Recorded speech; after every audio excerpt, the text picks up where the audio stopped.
2025 में बिहार विधानसभा का चुनाव होने वाला है और ऐसे में सभी राजनीतिक पार्टियां अपने पूरे दमखम के साथ चाहेंगी कि वो सरकार बना दें। और आपको बता दें कि 9 मार्च को महागठबंधन महाजुटान रैली निकालने वाली है।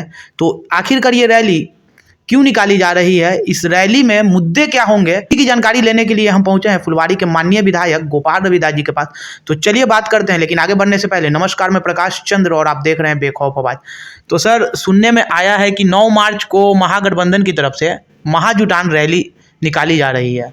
सर, इसके पीछे क्या उद्देश्य है? धन्यवाद बेखौफ न्यूज को। देखिए, पिछले सितंबर अक्टूबर से हमारी पार्टी लगातार जनता के सवालों पर आंदोलन कर रही है। आपने देखा कि पटना और दिल्ली की दोनों डबल इंजन की सरकार ने जनता से जो कुछ वादे किए थे, जो वादे जुमला साबित हुए हैं। जनता को 5 डिसमिल ज़मीन देने का, सभी गरीबों को मकान, पक्का मकान से आच्छादित करने का, और साथ साथ हाल में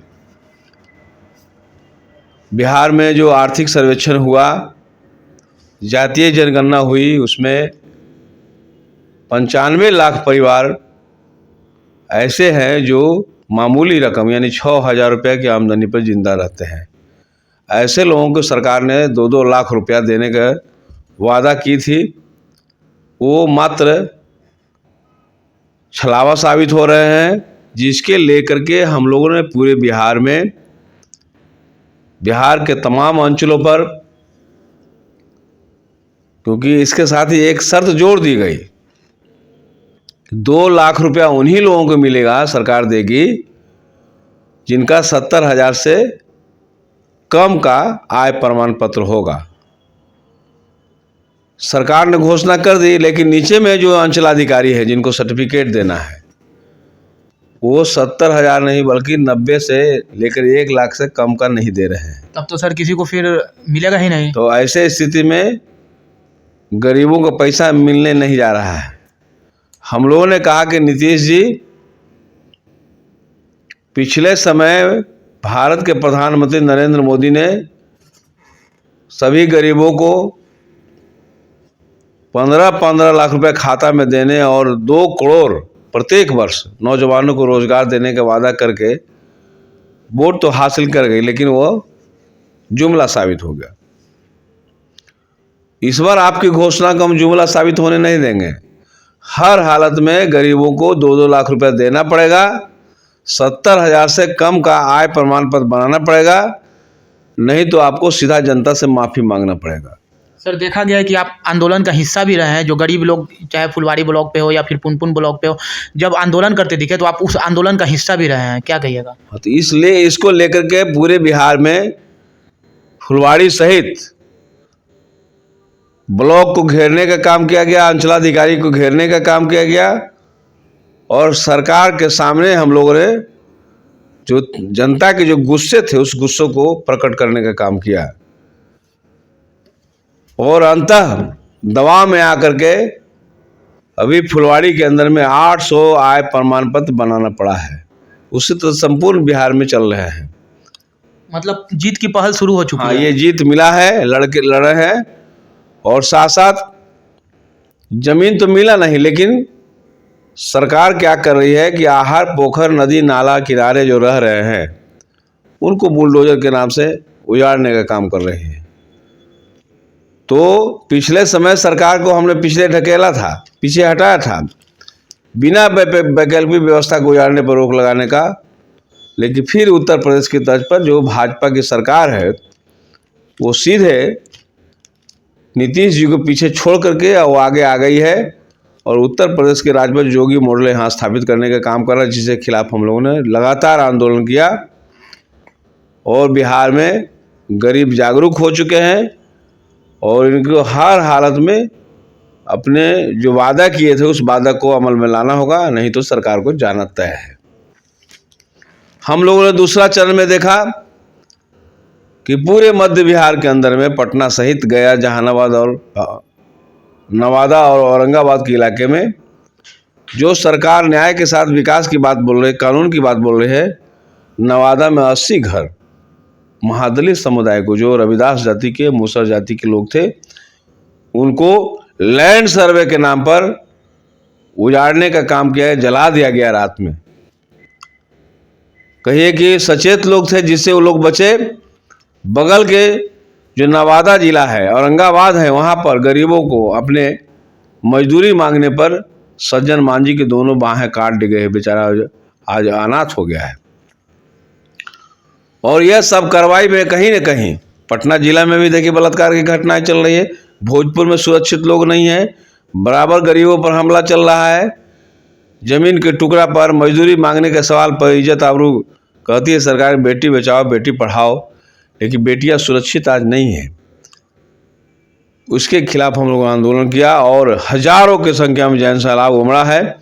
और लोगों ने कहा कि सरकार इस दमनात्मक रुख अपराधियों गुंडों पर लगाम नहीं लगाती है तो इनको आने वाले दिनों में 2025 में गद्दी से हटाना जरूरी है। सर, आप कह रहे हैं कि बिहार में दलितों पर मतलब कि अच्छा व्यवहार नहीं हो रहा है, दलितों के साथ उनका शोषण हो रहा है, तो बिहार में दो बड़े नेता जीतन राम मांझी और चिराग पासवान जी क्यों नहीं आवाज़ उठा रहे हैं अभी? ये तो दुर्भाग्यपूर्ण स्थिति है। कहते हैं कि हम दलित के नेता हैं। दो नरेंद्र मोदी की सरकार में दो मंत्री, जीतन राम मांझी जी और माननीय चिराग पासवान जी दोनों मंत्री हैं, कहते हैं दलित के नेता हैं। लेकिन इनके ही इलाके में दलितों के ऊपर हमला चल रहा है। टेकारी के इलाका जो है, जहाँ पर सज्जन मांझी को मजदूरी मांगने पर वहाँ के सामंती अपराधी जो भाजपा से जुड़े हुए हैं, दोनों बाहें काट दी है। आप चले आइए छपरा के अंदर में, जहाँ पर दलित समुदाय के पासवान जो टीचर हैं मोच रखते थे। सामंतों ने कहा कि भाई राण रयान चमार दुसाद मुसर होकर के मोच रखेगा। मोच रखने के एवज में वहाँ के दबंग राजपूत ने उनकी हत्या कर दी। मतलब अब बिहार में मोच भी जात के आधार पर रखा जाएगा? मोच पर, कहीं घोड़ी पर चढ़ने के सवाल पर, कहीं बारात में पहन ओढ़ के जाते वहाँ अपमानित करता है, कुर्सी पर बैठने के लिए। लगातार बिहार में भी नीतीश जी के राज में हो रहा है। कहीं से भी न्याय के साथ विकास का काम नहीं हो रहा है। न्याय के नाम पर गरीबों को, दलितों को अपमानित किया जा रहा है, महिलाओं को सरेआम इज्जत लूटी जा रही है।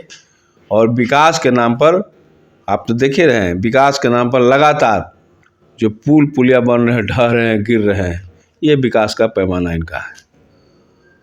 तो आने वाले दिनों में मेरा एजेंडा ये है, ये एजेंडा होगा चुनाव का, कि गरीबों को 5 डिसमिल जमीन नहीं मिला है, इस सवाल पर जनता लड़े। और सभी गरीबों को पक्का मकान जो नरेंद्र मोदी जी ने देने का वादा किया वो अभी तक लॉक है। इंदिरा आवास का पोर्टल अभी तक मतलब लॉक बताया जा रहा है। पोर्टल लॉक है। और साथ ही साथ 2 लाख रुपया मात्र अभी बिहार में 1 साल होने को हुए 40,000 लोगों को प्रथम किस्त मिला है। दूसरा किस्त की घोषणा हुई है। इस तरह से अगर देंगे, इतना स्लो गति चलेगा तो लगभग 200 वर्ष लगेगा नीतीश जी को। क्या नीतीश जी 200 वर्ष तक रहेंगे? और साथ साथ आप देख रहे हैं कि महंगाई की मार और ऊपर से स्मार्ट मीटर जो तेज गति से चलता है और जिससे तमाम बिहार के हर लोग त्रस्त है, कह रहे हैं कि स्मार्ट मीटर हमको नहीं चाहिए, लेकिन सरकार ज़बरदस्ती स्मार्ट मीटर लगा रही है। तो ये स्मार्ट मीटर की वापसी हो। और साथ ही साथ पटना और दिल्ली की जो सरकार, अब तक ये घटनाएं नहीं हुई है, लगातार संविधान पर हमले चल रहे हैं। बाबा साहब के संविधान पर, बाबा साहब की मूर्तियां तोड़ी जा रही है, उनकी किताबों को जलाया जा रहा है। हाल में आपने देखा अमित शाह ने खुलेआम कहा कि आज फैशन हो गया है। किस बात का भाई? तो बाबा साहब की किताब लेकर के अम्बेडकर अम्बेडकर अम्बेडकर करते चल रहे हैं। अगर राम जी का 7 बार नाम लिए होते तो स्वर्ग में सब लोग चले जाते। ये अपमान सीधा है। ये अपमान का बदला निश्चित रूप से बिहार की जनता लेगी, दलित कमजोर वर्ग के लोग लेंगे। और भाजपा देख रही है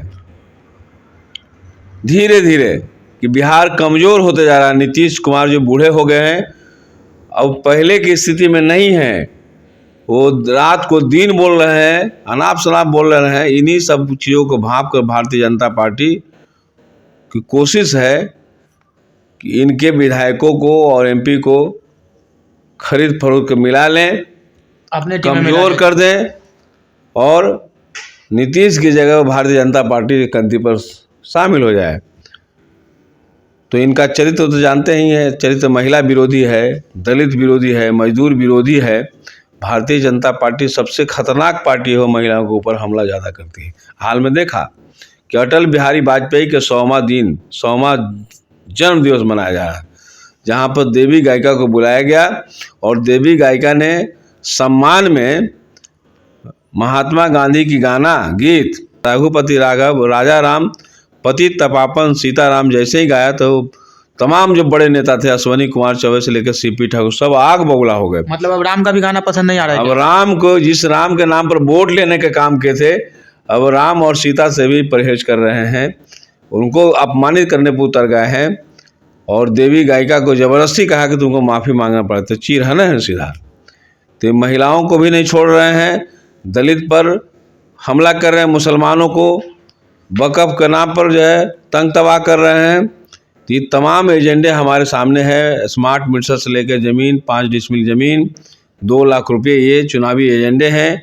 आने वाले जो है 2025 के चुनाव में भाकपा माले इस सवालों को के ऊपर संगठित करते हुए गरीबों को आंदोलन करने जा रही है। और हम 2025 के 9 मार्च को पिछले समय से ज़्यादा हम ठेका मानदेय पर काम करने वाले रसोईया बहनें, आंगनबाड़ी, आशा कर्मी, ममता से लेकर के जो टोला सेवक हैं, तमाम लोगों को गोलबंद कर रहे हैं कि आप आइए पटना के गांधी मैदान में। और ये अन्यायपूर्ण जो सरकार है, जो बाबा साहेब को अपमानित करने का काम कर रही है, दलितों के ऊपर जो हमला करा रही है, महिलाओं को बकसने का नहीं काम कर रही है, बीपीएस से विद्यार्थी आंदोलन कर रहे हैं, उन पर सरेआम लाठियाँ चल रही है, गुंडाई काम हो रहा है, इसको उखाड़ फेंकिए और पटना के गांधी मैदान में 9 मार्च में भारी तादाद में आइए। तो यह रैली, यह महाजुटान है, इसका नाम है बदलो बिहार महाजुटान। भारी पैमाने पर रिकॉर्ड तोड़ लगाएंगे और उस दिन शंखनाद होगा। क्या लगता है 2025 में जो चुनाव होने वाला है, ये महाजुटान रैली कुछ मतलब उसमें अपना काम कर पाएगी? देखिए, हम लोग तो महागठबंधन के पार्ट हैं और महागठबंधन के पक्ष में स्थितियां अनुकूल हैं। जनता में व्यापक विद्रोह है, इस सरकार के खिलाफ विकास के काम नहीं हो रहे हैं। हमारे जो महापुरुष हैं, जो बाबा साहब हैं, उनको अपमानित करने काम कर रहा है। और फिर खास तौर से बाबा साहब ने जो संविधान बनाया, उस संविधान को पलट करके मनुस्मृति लाना चाहते हैं, यानी कुल मिला के हिंदू राष्ट्र की स्थापना। तो हिंदू राष्ट्र की स्थापना में दलितों का स्थान कहाँ होगा, मुसलमानों का स्थान कहाँ होगा? इसलिए अभी से लोग आक्रोशित हैं और आने वाले दिनों में इस आक्रोश को भाकपा माले भंजाते हुए, संगठित करते हुए तमाम लोगों को इस सरकार के खिलाफ शंखनाद करने का काम करेंगे। आप देख सकते हैं कि किस प्रकार से फुलवारी के माननीय विधायक गोपाल रविदास ने कहा कि मतलब 2025 में जो विधानसभा का चुनाव होने वाला है, उसके लिए 9 मार्च को महाजुटान रैली है, जिसमें लोगों को जागरूक किया जाएगा कि वो अपनी सरकार चुने और अपने हित के लिए अपनी मांग को रखे। आप देखते रहें बेखौफ आवाज़। धन्यवाद।